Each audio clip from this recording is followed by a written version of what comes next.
Resource की definition समझने के बाद हमें ये समझना जरूरी है interdependent relationship between nature, technology and institution. इनको समझने के लिए हम इसको एक ट्रायंगल से समझते हैं।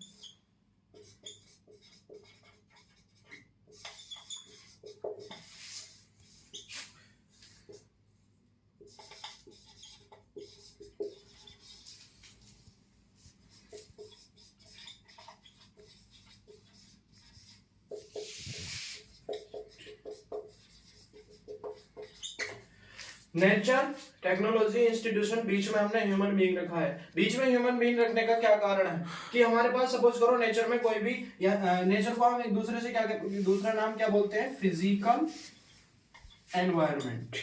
फिजिकल एनवायरनमेंट भी नेचर को कहा जाता है। सपोज करो कि फिजिकल एनवायरनमेंट में हमारे पास कोई चीज पड़ी हुई है, जैसे क्या सपोज करो एक रिसोर्स ले लेते हैं गोल्ड को।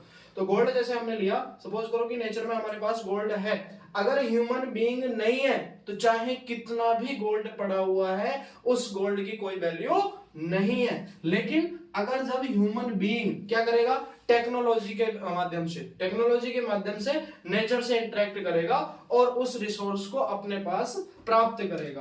तो दूसरा, जब उसने रिसोर्स अपने पास प्राप्त कर लिया तो कोई ना कोई ऐसी संस्था होनी चाहिए, कोई ना कोई ऐसा इंस्टीट्यूशन होना चाहिए जिसके माध्यम से हम उस रिसोर्स का प्रॉपर रूप से डेवलपमेंट कर पाए। इसलिए जरूरी है क्या, कोई भी तीनों में से एक भी चीज ऐसी नहीं है जो इंडिपेंडेंट हो। ये तीनों क्या है, इंटरडिपेंडेंट है।